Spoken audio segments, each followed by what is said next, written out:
quero chamar você para compartilhar uma palavra. Abra sua Bíblia em João, o Evangelho de João, capítulo 10. Se você puder, esteja de pé aí em seu lugar, à medida que você encontra. Em João, enquanto você abre a sua Bíblia, irmãos,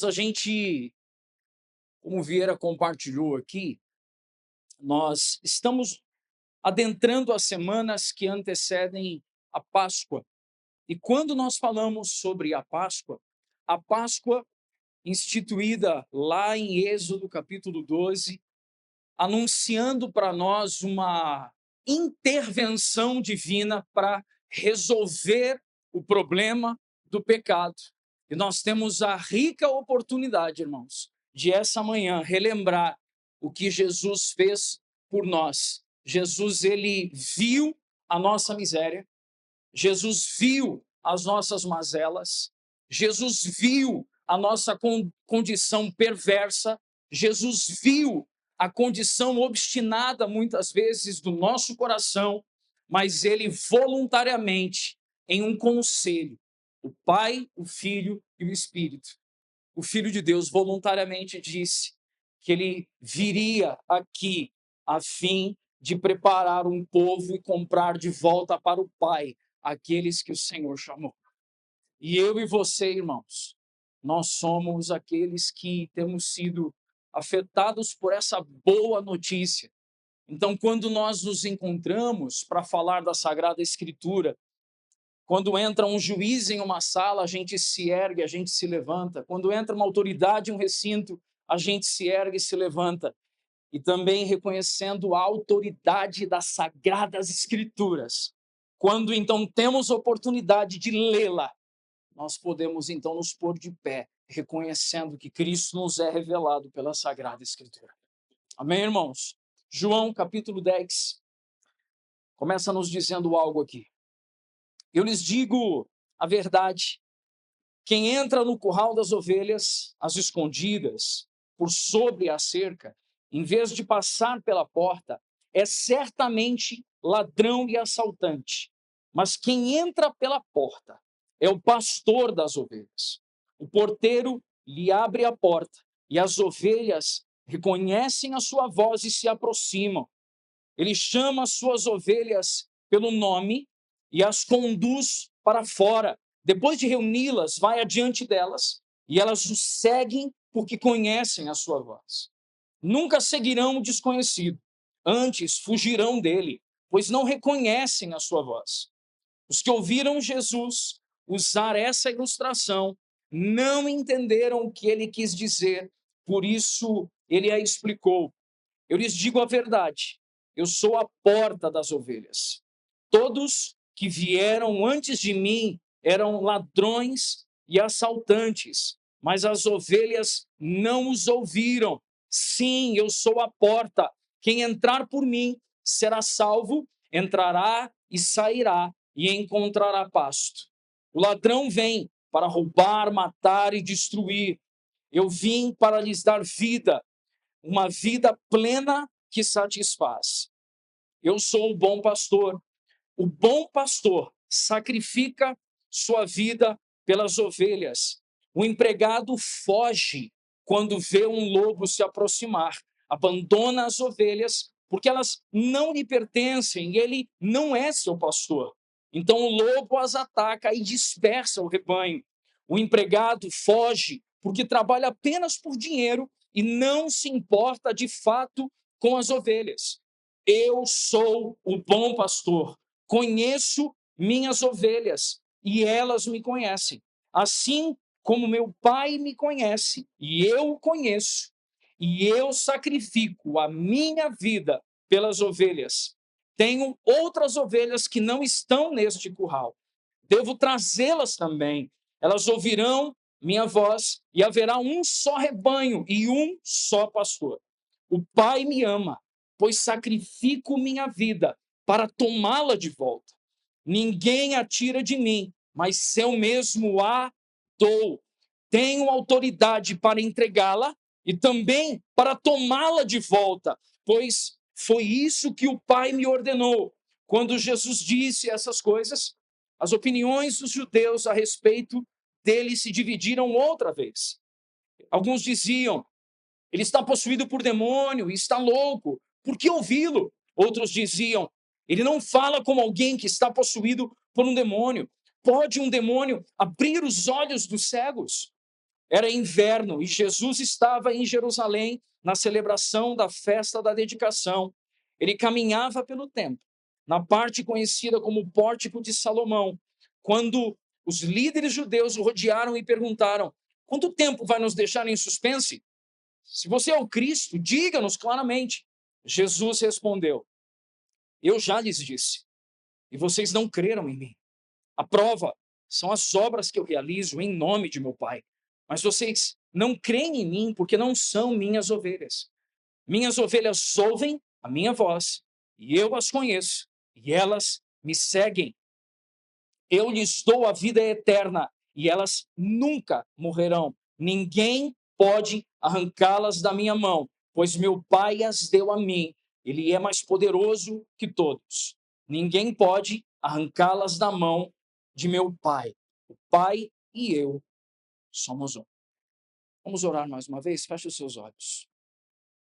Pai bondoso e querido, nós queremos mais uma vez colocar a nossa mente e o nosso coração completamente entregues, Senhor, ao Senhor.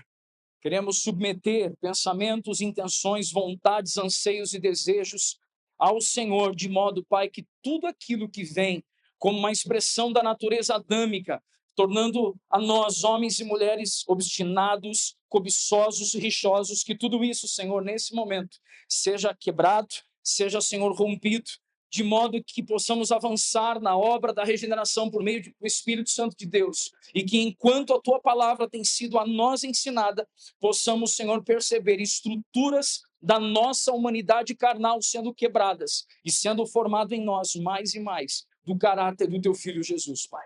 Vem, Senhor, nesse instante também, tira das nossas mentes preocupações, ansiedades e inquietações. Qualquer irmão aqui entre nós que esteja acelerado em sua mente, que esteja, Senhor, inquieto e inseguro nesse lugar, Pai, nós podemos lançar sobre os Teus pés toda a nossa ansiedade, porque o Senhor tem cuidado de nós. Por isso que os nossos pensamentos e mente estejam completamente entregues, submissos ao Senhor. Quanto a mim, Senhor, careço de Tua graça, de Tua intervenção, a despeito das minhas imperfeições, Pai, que a Tua palavra não seja, Senhor, impedida de fluir nesse lugar, nesse instante, com esses irmãos. Que não seja, Senhor, o tom e o timbre da minha voz, mas seja, Senhor, o tom que o Senhor quer dar ao compartilhar aqui a nós, essa manhã. Que ao compartilhar as Escrituras, que o Teu povo ouça a voz daquele que é o Supremo Pastor e Bispo das almas, a saber, Cristo Jesus. Aqueles que concordam, digam amém. Em nome de Jesus. Pode se sentar, irmãos.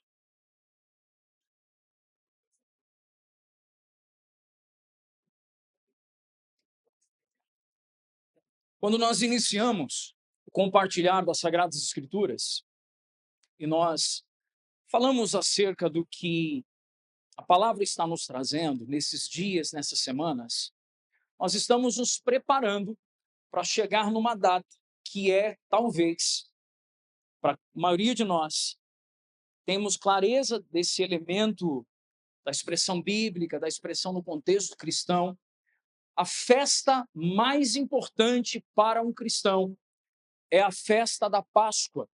Porque quando nós falamos da festa da Páscoa, nós estamos falando que Cristo, ao ressurgir dentre os mortos, a ressurreição daquele que não pôde ser retido pela morte, ela inaugura não apenas novos hábitos, novas metodologias, não inaugura apenas um novo jeitinho de ser, onde a gente vai regular o comportamento, onde a gente vai dizer códigos e regras de conduta, mas a ressurreição de Cristo, ela inaugura uma nova humanidade, onde eu e você podemos ter um processo de transformação, não vindo de fora para dentro, mas aquele Espírito que ressuscitou a Cristo dentre os mortos, habitando em nós, vai nos guiando em uma nova vida por meio do Filho de Deus, onde nós entendemos que nós estamos sendo chamados a viver não apenas novos comportamentos, mas nós estamos sendo chamados a viver em uma nova identidade por meio de Jesus. Talvez, dependendo do contexto religioso que muitos de nós tenham vindo, porque se a família dos que creem é uma igreja que não chegou ainda aos seus 10 anos de existência, é natural que grande parte dos irmãos tenham vindo de outros contextos religiosos. E talvez nós tenhamos ouvido, talvez nós tenhamos sido ensinados de que nós devemos ter um bom comportamento, uma boa conduta e uma boa forma de ser aqui na sociedade. E isso sinaliza, então, que você é um cristão verdadeiro.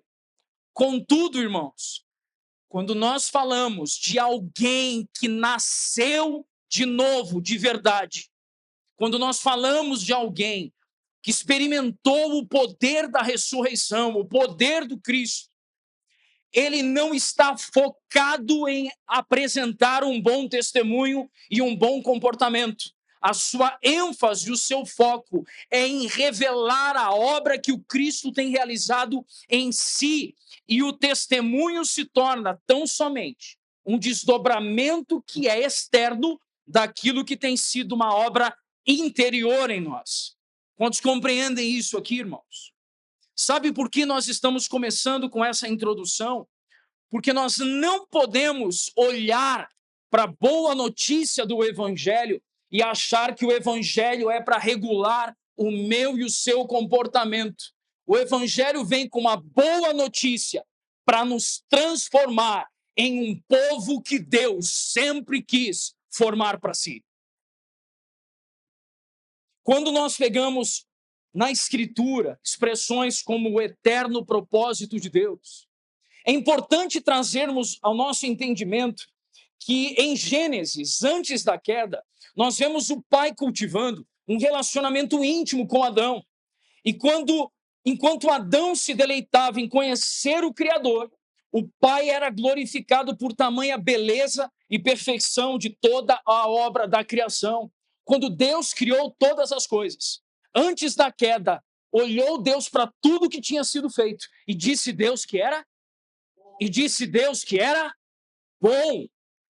Só que quando Deus diz que era bom, nós muitas vezes temos olhos apenas para aquilo que Deus criou como material. Quando, na verdade, Deus vinha todo entardecer ao jardim do Éden, não era para sentar na beira de um riacho e pôr os pezinhos num ribeiro. Jesus vinha o Pai vinha, Deus vinha todo entardecer. Era simplesmente para estar com Adão. Isso nos revela, isso nos põe para pensar que, embora nós tenhamos elementos da criação que glorifiquem ao Pai, nós sabemos e enxergamos que o Pai é completamente relacional. E ele estava olhando para Adão e disse: eu anseio não apenas gozar também aqui dessa construção, dessa obra, dessa criação que foi feita, mas eu anseio, eu desejo estar com este que eu criei, a minha imagem, a minha semelhança. É importante nós compreendermos que muitas vezes a gente veio de contextos que a gente ouvia assim: Deus tem um propósito para a sua vida, Deus tem um chamado na sua vida. E eu quero dizer para você, meu irmão, que Deus sempre ansiou por ter um povo para se relacionar consigo mesmo. Não é para olharmos para o Evangelho como uma boa notícia tão somente no singular, mas devemos olhar o Evangelho como uma boa notícia no plural. Deus não salvou você apenas, Deus salvou um povo. Você ouviu isso, irmão? Deus salvou um povo. Mediante a ordenança que o Pai ali, que Deus deixa em Gênesis, quando o Pai disse para Adão ali, para Eva, que eles deveriam ser fecundos, deveriam se multiplicar, deveriam encher a terra. E aí eu quero fazer uma pergunta, no mínimo estranha em primeiro momento. Deus olha para Adão e Eva e diz que eles deveriam ser fecundos e fazer o quê, igreja? Eles deveriam fazer o quê? Se multiplicar. Eu gostaria que você observasse algo então. Se a ordem de Deus era que eles fossem fecundos e se multiplicassem, é natural enxergarmos então que Deus tinha uma expectativa. Qual era a expectativa de Deus? A expectativa de Deus então era ter um povo. Irmão, eu quero trazer aqui uma simples e singela reflexão. Deus não tem expectativas. Deus não tem expectativas. Sabe por quê? Porque a expectativa é uma espera de algo que está para acontecer no futuro. Deus tem vontade. E a vontade de Deus é soberana e ela se cumprirá. A vontade de Deus, irmãos, ela é boa, perfeita e agradável. Por isso Deus não tem uma expectativa de que as coisas deem certo. A vontade dele, que é boa, agradável e perfeita, é soberana, ela será cumprida e já está se cumprindo e será finalizada no dia de Cristo, como declarou Paulo aos Filipenses no capítulo 1, verso 6, que naquele dia a boa obra que ele começou será completa em nós. E quando nós então enxergamos que Deus está formando um povo, é importante compreendermos que a queda não alterou a vontade de Deus. A queda não mudou o propósito de Deus.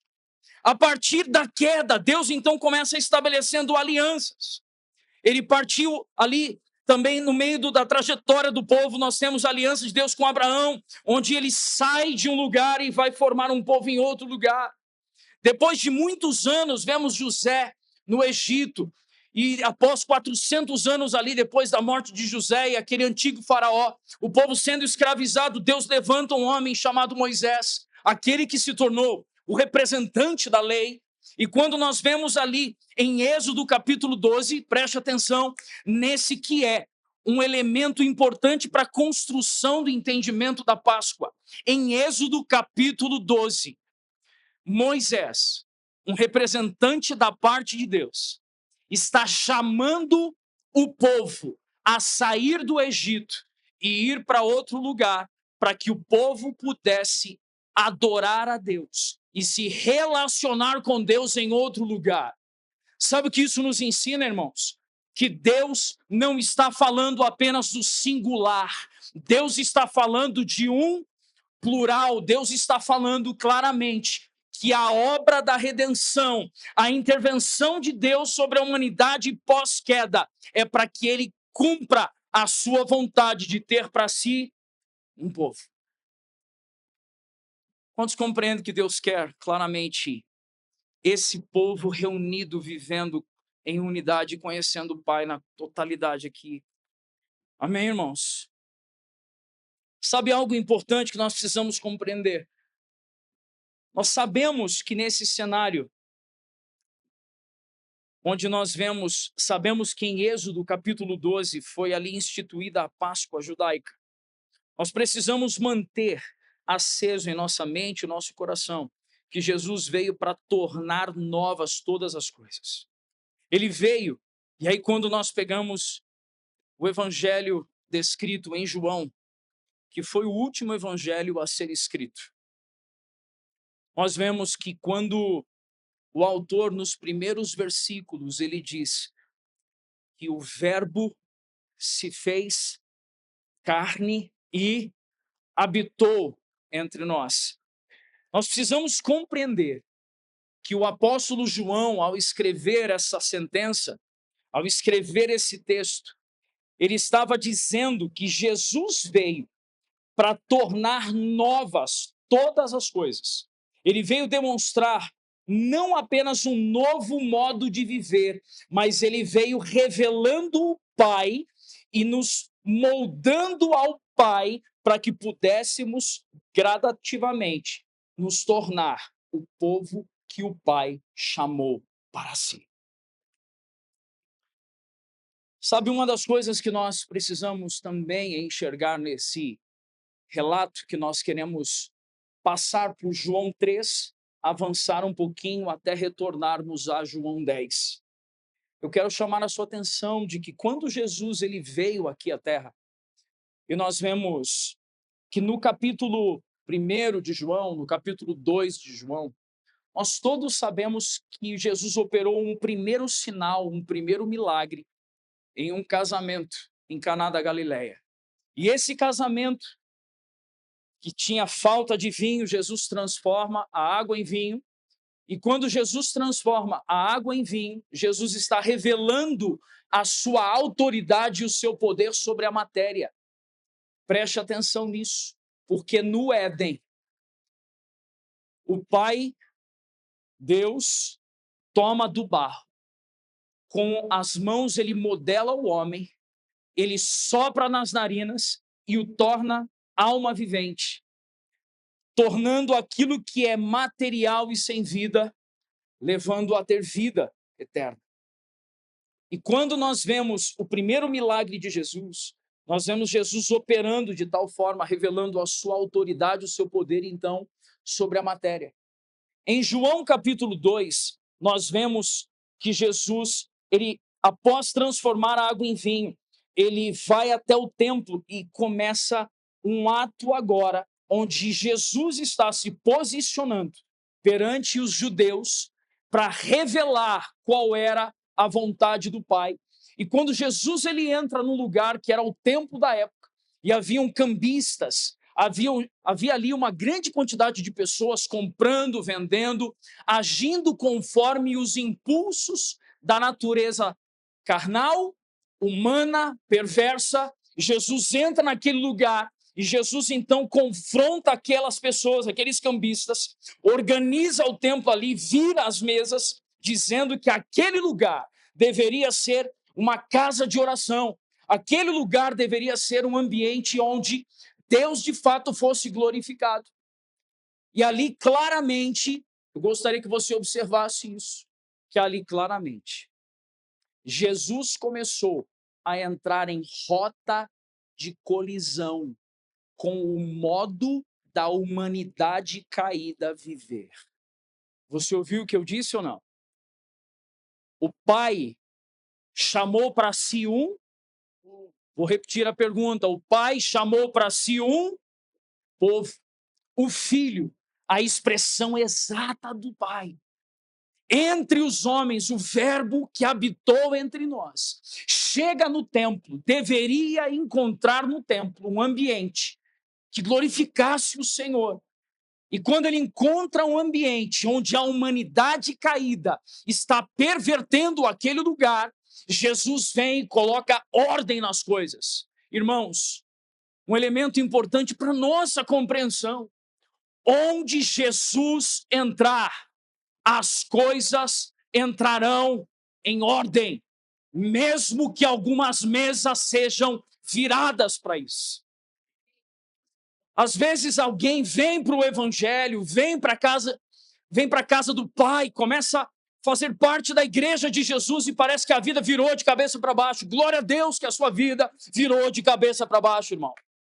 Sabe por quê? Porque Jesus pode estar virando as mesas para que você não seja o povo que não estará com o Pai, mas que você se torne o povo que estará com Ele eternamente em novos céus e nova terra. Quando Jesus vira a mesa, como é que você acha que os religiosos da época reagiram? Os religiosos da época se enfureceram contra Jesus. Os religiosos da época ficaram irritadíssimos. Contudo, a palavra nos ensina algo. Se você quiser manter a sua Bíblia aberta, eu quero acompanhar com você uma sequência. Observe o que está acontecendo em João, capítulo 3.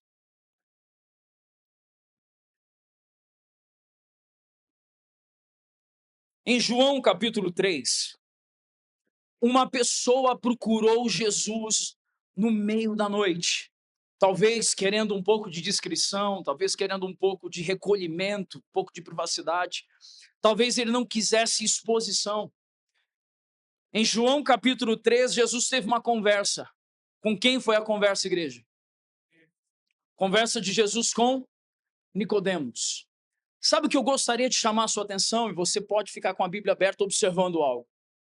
Existem nos capítulos 3, 4 e 5, existem relatos de diálogos de Jesus. No capítulo 3, Jesus tem um diálogo com Nicodemos.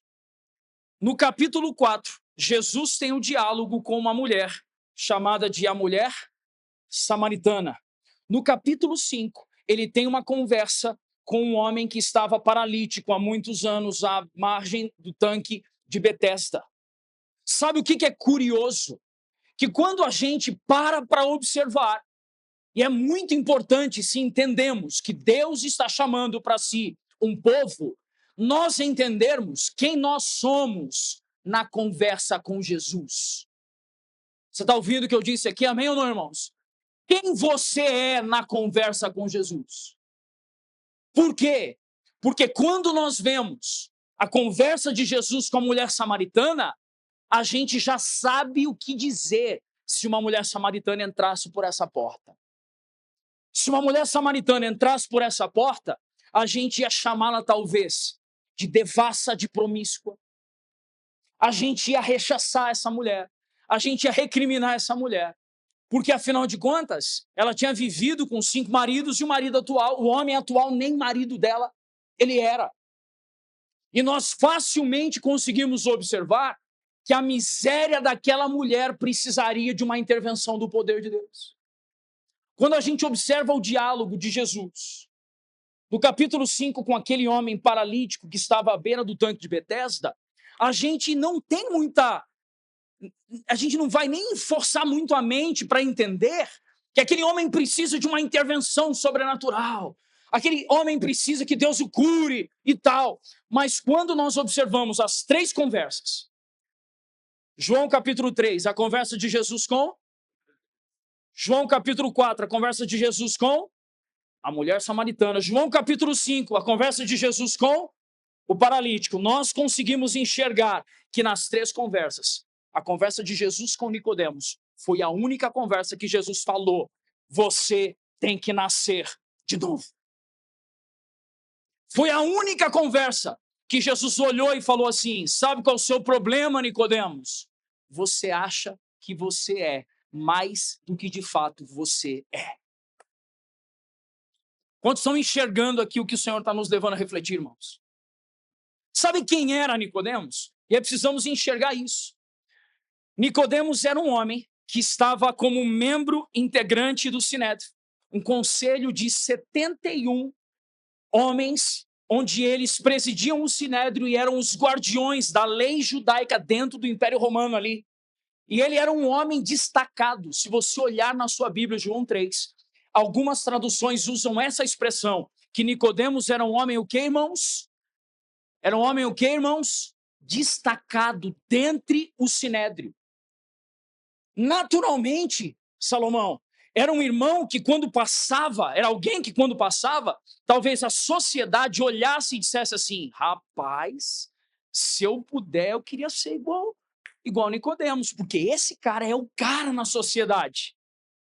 Só que quando ele se aproxima de Jesus, perceba algo. Quando Jesus recebe a Nicodemos, e Nicodemos vem tecendo inúmeros elogios a Jesus, mestre, e vai tratando Jesus com todo fofinho, tratando Jesus, é importante percebermos que Jesus ele não desviou o assunto. Sabe por quê, irmão? Preste atenção. Jesus, quem é Jesus? Quem é Jesus, irmãos? Jesus, ele é o Filho de Deus, o Verbo encarnado. Ele veio para revelar o Pai. Ele disse que o Filho por si nada faz, senão aquilo que ouviu e viu o Pai fazer. Se o Pai está desde o Éden, chamando um povo para si, para se relacionar. Então Jesus em missão, sendo aquele enviado do Pai, Jesus em missão aqui na Terra, ele estava claramente dizendo: eu vim para dar continuidade àquilo que a gente começou lá no Éden, e eu vou dar continuidade aqui para formar esse povo. Então eu tenho um religioso na minha frente, e eu não vou perder tempo. Ele vai vir com fofuras para cima de mim, ele vai vir chamando de lindo aqui para cima de mim, mas eu não vou perder tempo. Jesus vai com os 2 pés no peito, irmão. E Jesus fala assim: sabe qual é o teu problema? Você não nasceu de novo. E o pior, irmãos, que às vezes Quando eu olho para mim, há marcas em mim que talvez sejam como o de Nicodemos, irmãos. Tem alguém que se identifica com esse sentimento aí ou não? Faz tudo certo, irmão. A gente tem uma vida regradinha, tá tudo certo. Jesus, bom mestre, porque vos é necessário nascer de novo. John MacArthur, em um de seus livros, citou algo.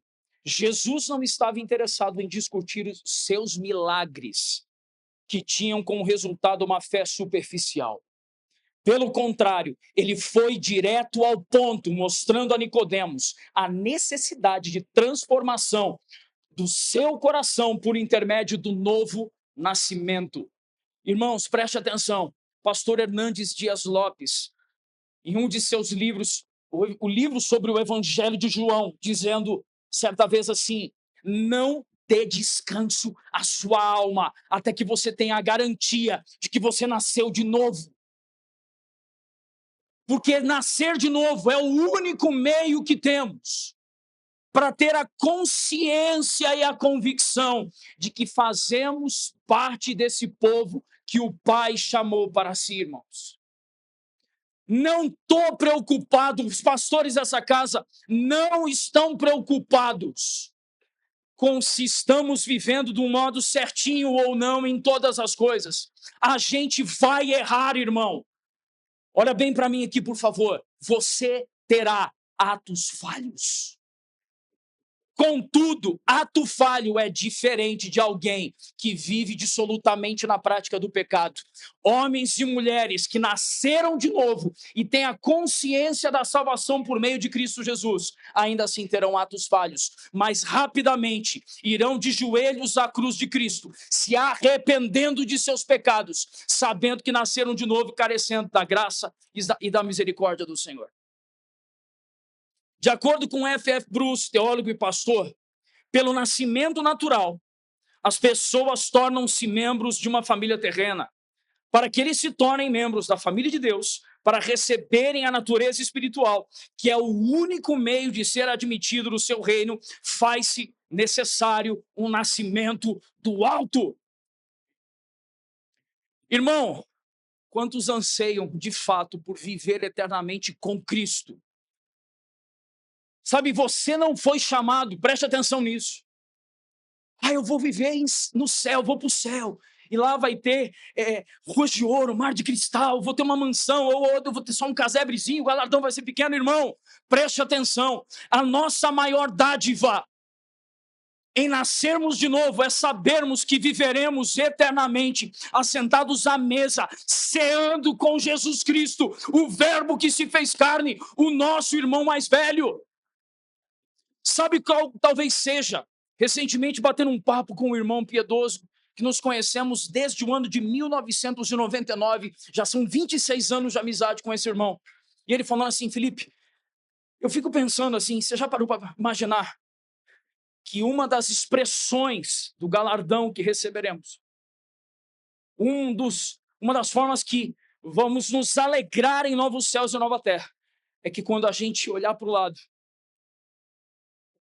a gente vai encontrar ali, irmãos, o Fafa, em novos céus e nova terra. A gente se despediu agora aqui, o pastor Fábio Tristão foi embora, voltou para a Serra. Saber que novos céus e nova terra, eu vou reencontrar amigos redimidos com corpos glorificados, irmãos. Perfeitos. E a gente vai poder se alegrar eternamente, porque vivemos aqui apoiados na graça e na misericórdia do Senhor. Nascemos de novo e podemos nos alegrar que Cristo nos resgatou do império das trevas como supremo pastor e bispo das almas, para que pudéssemos viver com Ele por toda a eternidade. Sabe, o novo nascimento não é uma reforma do velho homem, não é apenas uma camada de verniz religioso, não é algo que o ser humano possa fazer. Charles Spurgeon, certa vez escrevendo a um de seus alunos, declarou algo, ele disse assim, que é mais fácil tornar um leão vegetariano do que converter a alma de alguém pelo esforço humano. Você ouviu isso, irmãos? É mais fácil tornar um leão vegetariano do que converter uma alma pelo esforço humano. De fato, irmãos, o novo nascimento perpassa por aquilo que só Cristo pôde fazer por nós. Sabe por isso? Sabe que isso me faz pensar, queridos? Isso me faz pensar que enquanto vivemos aqui, carecemos, dentre tantas coisas, de duas que eu quero dar uma ressaltada aqui. Carecemos de uma consciência de miserabilidade. Ouviu o que eu disse, amém ou não? Registre isso se você achar coerente. Precisamos viver aqui nessa terra conscientes da nossa o quê? Miserabilidade. O apóstolo Paulo, em Romanos capítulo 7, em certo momento, exclamou dizendo, miserável homem que sou, quem me livrará do corpo dessa morte? Contudo, enquanto eu tenho consciência da miserabilidade, eu me apoio na graça que há em Cristo Jesus. Logo depois de Paulo falar da sua miséria, ele ergue a sua voz e diz, mas graças a Deus por Cristo Jesus, por quem temos o Espírito da vida derramado sobre nós. Nesse contexto, irmãos, quando Jesus está conversando com Nicodemos, preste atenção que Jesus está dizendo para Nicodemos a importância que era nascer de novo. Mas nascer de novo porque Deus, Nicodemos, Deus tem um chamado na sua vida, Nicodemos. Deus tem um propósito para o seu ministério, Nicodemos. Irmão, preste atenção no que eu quero dizer. Pela graça do Senhor, temos consciência de povo coletivo, irmão. É coletivo, não é singular. Nicodemos, ou você nasce de novo, ou você não verá em novos céus e nova terra o povo que eu resgatei para mim como supremo pastor. É o povo, irmãos. A Páscoa fala do Pai enviando seu filho Jesus como cordeiro imaculado que estava claramente se colocando para resgatar. Ele chamou um. Sabe uma das coisas que nós vemos que Jesus sempre vai fazer? Jesus sempre encontrou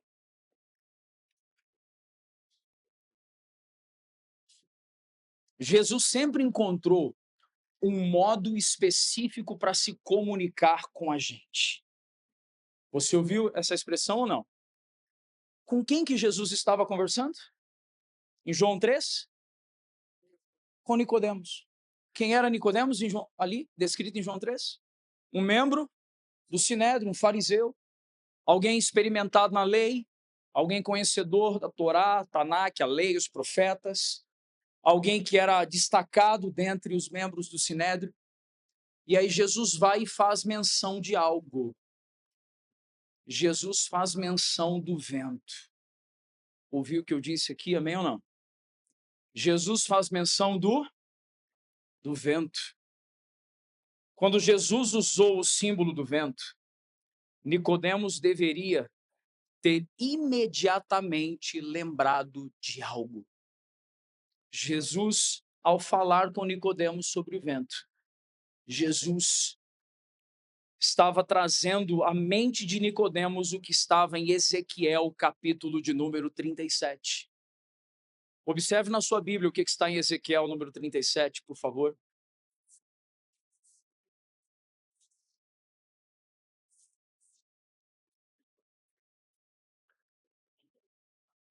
Irmãos, quantos estão no Evangelho há pelo menos 20 anos aí, por favor? Quantas canções talvez nós já tenhamos entoado do vento que vem dos quatro cantos, que sopra sobre nós, e o vale de ossos secos. Deixe-me dizer uma coisa que estava acontecendo aqui, irmãos.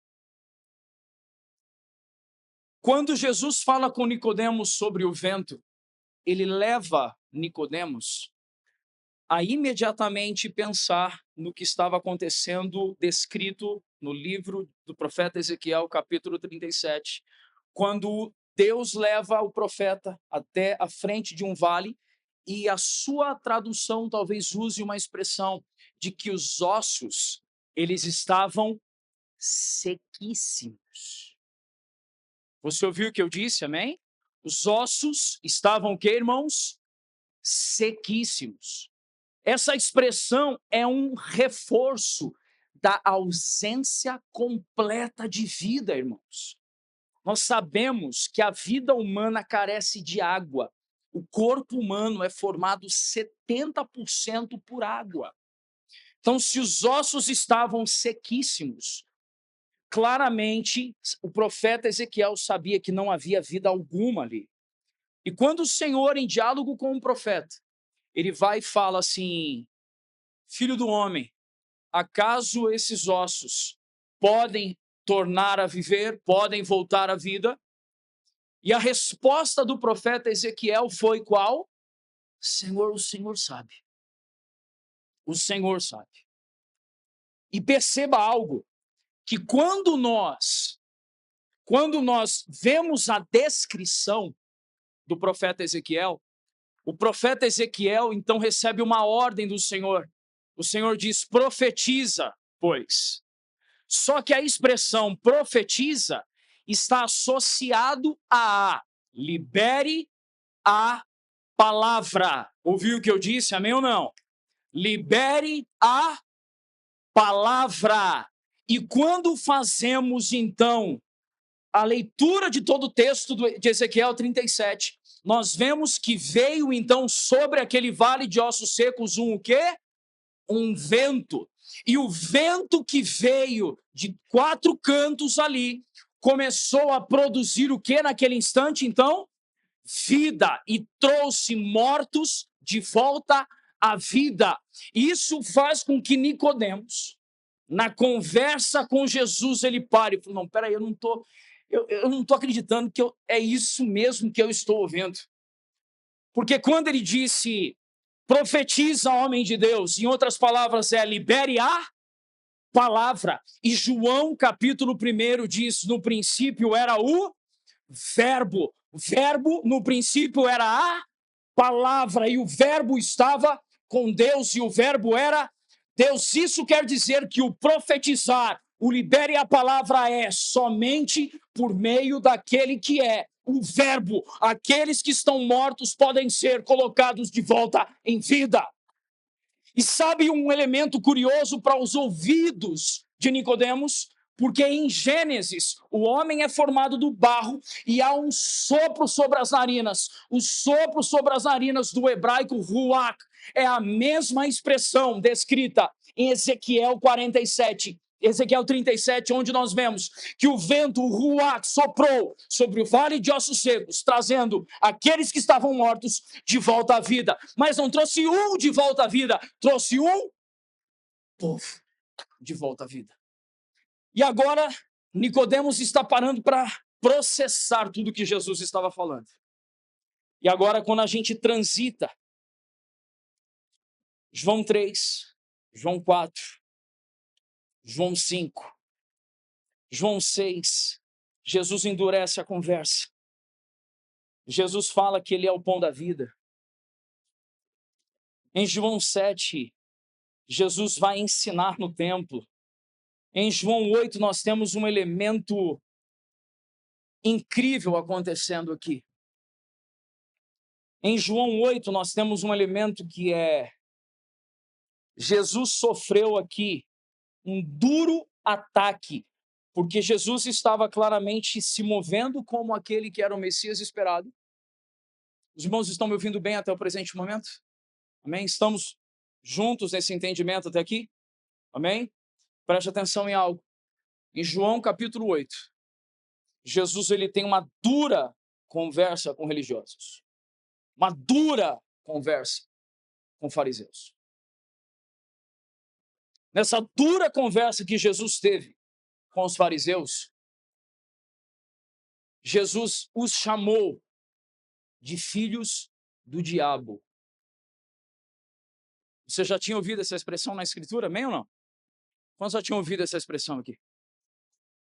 Jesus olha para os religiosos, para os fariseus e fala assim: vocês são filhos do diabo. Só que quando a gente ouve essa expressão, talvez para nós aqui, ocidentais, brasileiros, língua portuguesa, talvez a gente não tenha a plena compreensão do que Jesus estava fazendo ali. Porque a expressão diabo, que nós usamos para a língua portuguesa, a gente já pensa em quem, irmão? Pode falar a verdade aí. A gente pensa em quem? Pensa no capiroto, no chifronésio. É ou não é verdade?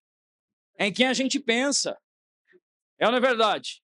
Só que a expressão aqui que Jesus usou, diabo, vem do grego diabolos. E a expressão diabolos fala sobre oposição, aquele que se opõe ao que tem sido declarado, a palavra, ao verbo. Então Jesus estava, segundo descrito aqui no Evangelho de Jesus em João, Jesus estava todo o tempo fazendo sinais, onde apontava para o Antigo Testamento e apontava para si, eu sou o Cristo. Apontava para o Antigo Testamento, apontava para si, eu sou o Cristo. Eu sou o Messias esperado. E todas as vezes que Jesus ia estar com os religiosos, como é que estava o coração dos religiosos? Em concordância ou em oposição? Eles estavam em oposição à palavra do próprio Cristo. E por essa oposição, nós vemos que Jesus então vira para eles e diz assim: vocês não são filhos de Abraão. Porque se fosse Abraão, Abraão teria crido na mensagem do Pai e no envio do Filho. Vocês são filhos do diabo. E aí quando Jesus faz isso, dá aquela... E os religiosos agora enfurecidos começam a tramar ainda mais intensamente contra Jesus. Contudo, inúmeras vezes no Evangelho de João, Jesus vai dizer assim, desculpe, deixa eu me corrigir. Em algumas vezes Jesus fala, em outras vezes João escreve, dizendo: ainda não era chegada a minha hora. Você ouviu o que eu disse, amém? Por que ainda não era chegada a hora? Porque Jesus não tinha ainda completado todos os sinais necessários para que o mundo reconhecesse que ele é o Cristo, o Filho do Deus vivo. Quando nós vemos agora, chegando em João capítulo 10, vamos retornar a João capítulo 10. A gente tem um contexto aqui que eu quero atualizar os irmãos. Sabe o que tinha acontecido em João 9? Jesus tinha curado um cego de nascença. E aí, quando Jesus cura esse cego de nascença, ele vai dar o testemunho no templo. E aí, quando ele chega no templo, dá o testemunho dele lá, sabe o que os religiosos da época fizeram? Os religiosos da época enxotaram aquele irmão que tinha sido curado pelo poder de Cristo. Irmãos, respira fundo aí. Vamos entender isso bem. Havia um homem que era o quê? Descrito em João 9, cego, de nascença. Jesus curou esse homem de nascença. Só que quando Jesus cura esse homem de nascença, uma das coisas que Jesus estava fazendo não era curar esse homem fisicamente apenas, mas ele estava claramente mostrando para os religiosos da época que eles precisavam ser curados de sua cegueira espiritual. Você está entendendo isso ou não? A cura física de um cego estava apontando para uma quebra de cegueira espiritual que era comum aos religiosos da época. E aí, quando nós vemos esse cenário, esse homem ele foi enxotado do templo. E aí, Jesus chega agora no capítulo 10. E Jesus começa dizendo algo. Como é que está na sua Bíblia o início aí? No capítulo 10, ele diz claramente, ele começa a ensinar que ele é o pastor das ovelhas.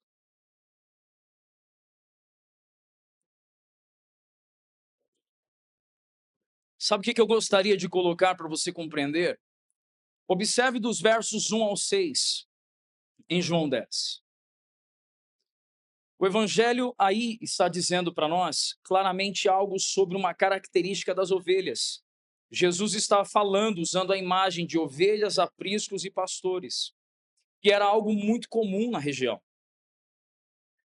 Quando Jesus ele avança no entendimento, ele fala claramente que existem ladrões. Preste atenção nas classes que estão citadas nesses versos. Existem primeiramente o quê? Ladrões, salteadores, mas também tem uma outra figura aí presente. É a figura dos, algumas traduções vão trazer a expressão mercenários. Tem alguém aí com essa tradução ou não? Então nós temos a figura primeiramente de que eu disse aqui? Ladrões, salteadores e também o quê? Mercenários. E Jesus está dizendo que, embora hajam ladrões, salteadores e mercenários, ele é o pastor das ovelhas. Sabe o que Jesus estava fazendo aqui, irmãos? Jesus, quando fala das ovelhas e do aprisco, preste atenção, o aprisco é o lugar onde os pastores fazem o que, irmãos? Eles fazem o quê? Eles ajuntam, eles reúnem as suas ovelhas a fim de proporcionar-lhes cuidado. Agora, atenção ao que eu vou dizer. Os pastores reúnem as ovelhas a fim de oferecerem o quê? Cuidado, proteção, nutrição e correção. Sabe por quê, irmãos? Porque a gente quer ter Jesus como nosso pastor, amém ou não? Quantos aqui querem declarar claramente, o Senhor é meu pastor e nada me faltará? Ei, benção isso. Mas sabe uma das coisas que precisamos aceitar piedosamente em nosso coração?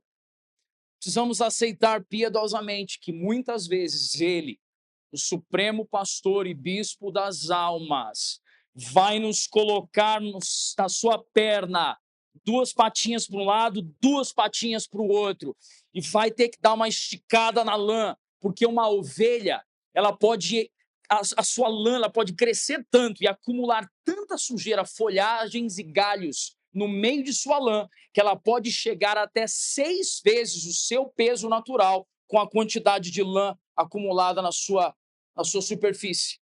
Sabe que isso quer dizer que muitas vezes o Supremo Pastor vai quebrar a gente ao meio? Sabe para quê, irmão? Para tirar a nossa sobrecarga e podermos caminhar com Ele livremente na liberdade da glória dos filhos de Deus. Ainda que isso seja uma correção de percurso, tá tudo bem, irmãos. É só para que continuemos a andar seguindo os passos do nosso bom pastor.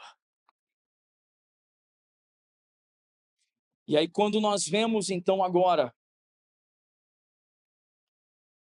dentro de João, capítulo 10, você sabe o que Jesus está fazendo?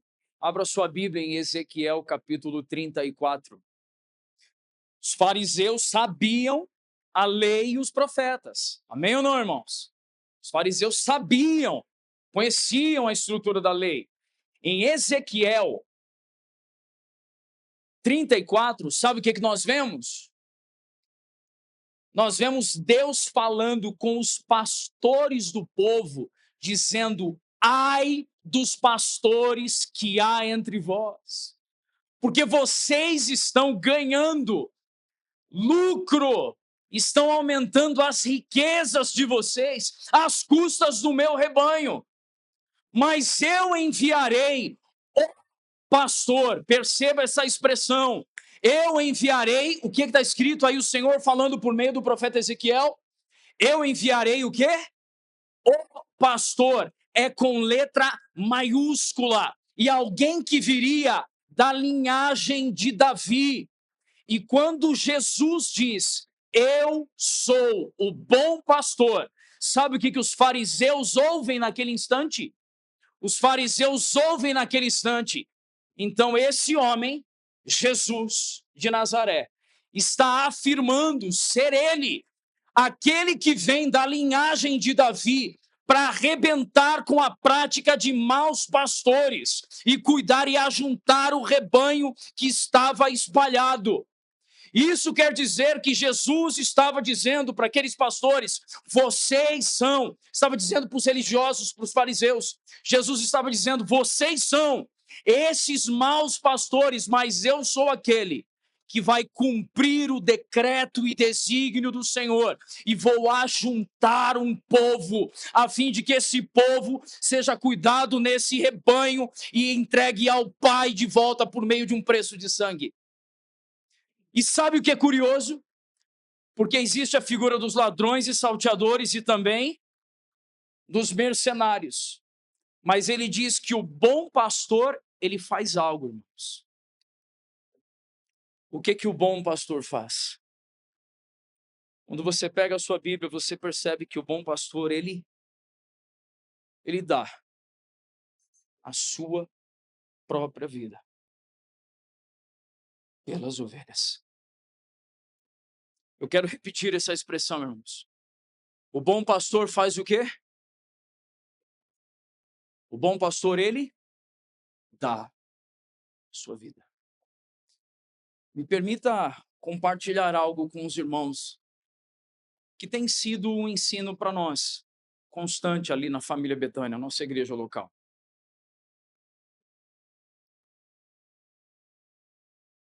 Eu sei que entre nós há uma expressão que a gente costuma utilizar. E a gente utiliza essa expressão com a melhor das intenções, então tá tudo bem. Contudo, eu quero apenas fazer uma provocação aqui para nós pensarmos. Nós usamos muito em nosso vocabulário a expressão investir. Ouviu o que eu disse ou não? Usamos comumente entre nós a expressão, o que eu disse? Investir. Nessa expressão, é muito comum a gente usar a expressão invista em seu casamento, invista em seus filhos, invista na formação de obreiros, de líderes, na formação de apacentadores. Contudo, irmãos, há uma prerrogativa bíblica para nós processarmos o fato de que Jesus não investiu a sua vida em nós. Jesus deu. Em João 3,16, nós vemos relatado, escrito, o versículo mais conhecido talvez por nós, que Deus amou o mundo de tal maneira que, vou perguntar de novo, Deus amou o mundo de tal maneira que deu o seu Filho unigênito, para que todo aquele que nele crê não pereça, mas tenha a vida eterna. Em João capítulo 10, Jesus disse: não são vocês que tomam a minha vida, eu a dou por amor a vós. Em Romanos capítulo 5, Paulo escrevendo aos irmãos daquela igreja, Paulo disse: nisso consiste o amor, que Jesus deu a sua vida por nós, sendo nós ainda pecadores. Jesus não deu a sua vida por nós porque a gente estava, Senhor, me ajuda a melhorar. Não é sobre melhorar, é sobre recebermos uma nova natureza, é sobre experimentarmos um novo nascimento, porque Deus está formando uma nova humanidade para si por meio de Cristo Jesus, o seu Filho. E em 1 João 3,16, fazendo coro com João 3,16, 1 João 3,16 nos ensina dizendo: nisso consiste o amor, que assim como Jesus deu a sua vida por nós, nós devemos dar a nossa vida pelos nossos irmãos. E a igreja é o meio visível que temos de antecipar essa humanidade vindoura, entendendo que já podemos aqui na terra começar a exercitar a cultura e os valores dessa nova humanidade, aprendendo a nos doar uns pelos outros.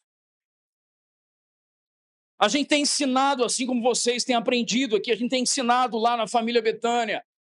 Pastor, mas igreja assim, eu não sei, de repente as pessoas vão querer entrar na minha vida, eu não sei se eu vou ficar muito confortável. Eu falei, então nem vem para fazer parte da membresia, porque a gente vai entrar na sua vida. Ah, mas eu acho que você não acha nada, irmão. O conselho não tem que ser bom, o conselho tem que ser bíblico.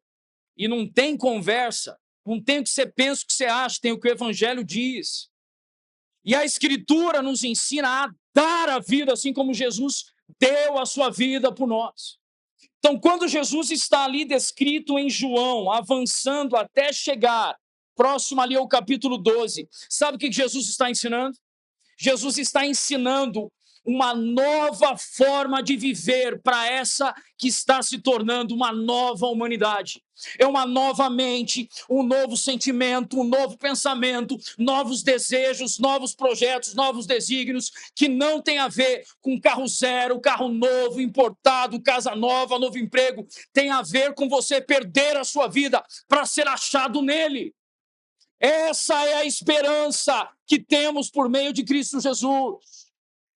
E naquele dia, Jesus foi glorificado, tem o seu corpo perfeito agora assentado à destra do Pai. E nós entendemos que naquele dia, a saber, o dia de Cristo, nós seremos como Ele é. E sabe o que eu quero trazer, irmãos, para finalizar o compartilhar dessa manhã? Sabe, uma das coisas que eu quero externar aqui, derramando bem do meu coração, da nossa realidade familiar, da nossa igreja local, de amigos. Quero compartilhar um sentimento que muitas vezes, ele é muito intenso no meu coração, no coração da minha esposa e de alguns irmãos também muito próximos a nós. Que há irmãos entre nós na igreja local, queridos. Há familiares, há amigos, que assim como eu tenho em minha casa uma condição biológica incomum, uma criança com necessidades especiais, um indivíduo com necessidades especiais, meu filho mais velho.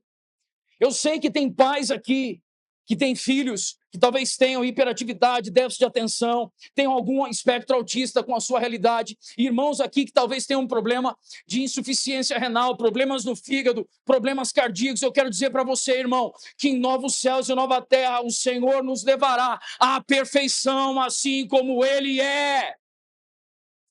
Por isso devemos tirar os olhos da transitoriedade dessa vida, devemos tirar os olhos daquilo que aquilo que padece, aquilo que é ferrugem, que consome o ouro, aquilo que faz, aquilo que é perecível, e devemos colocar os olhos naquilo que tem valor para a eternidade. Sim, irmãos, tem dias que eu acordo sem saber como será o futuro do meu filho mais velho, sem a minha presença, sem a presença da minha esposa. Contudo, estamos descansando no Senhor. Sabe por quê? Porque em novos céus e nova terra teremos uma conversa sã e saudável, porque seremos perfeitos em Cristo Jesus. E essa esperança ela nos alenta, irmãos, ela nos sustenta. Talvez tenham irmãos aqui que padecem enfermidades, que você vai dizer assim, pastor, por que eu estou desse jeito? Quase como os discípulos perguntando, quem foi que pecou? Foi ele ou foi o pai para ele ter nascido cego aí? Talvez tenham pessoas com esse sentimento. Eu quero dizer para você, irmãos, que nessa nova humanidade que Cristo Jesus inaugurou, seremos perfeitos como Ele é. E relembrar os dias que antecedem a Páscoa é relembrar que Jesus já começou essa obra e ela será completa no dia de Cristo, e nós fazemos parte disso, irmãos. Nós fazemos parte desse povo. Você pode dizer isso para o irmão que está próximo a você? Fala assim, cara, que alegria saber que fazemos parte desse povo.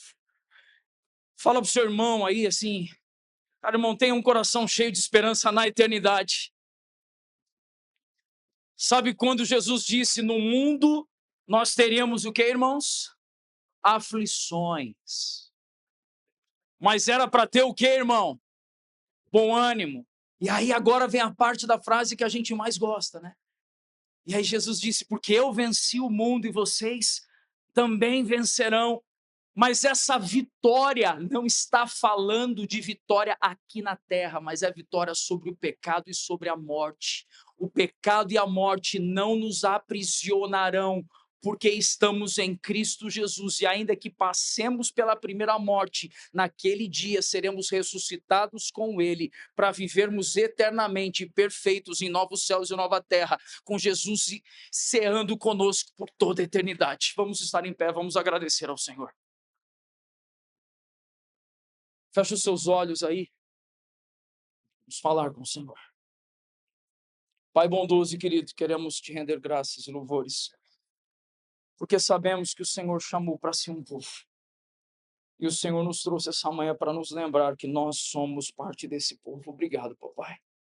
Obrigado porque em nossas imperfeições, o Senhor, que é o Rei perfeito, assumiu a forma humana, se fez carne para estar conosco, a fim de nos resgatar e nos devolver para o Pai. Obrigado, Jesus, por tua obra. Obrigado por essa família de fé. Que o Senhor permaneça trabalhando intensamente no coração desse lindo rebanho que o Senhor ajuntou para si aqui nesse lugar. Em nome de Jesus. Irmãos, que o Senhor os abençoe.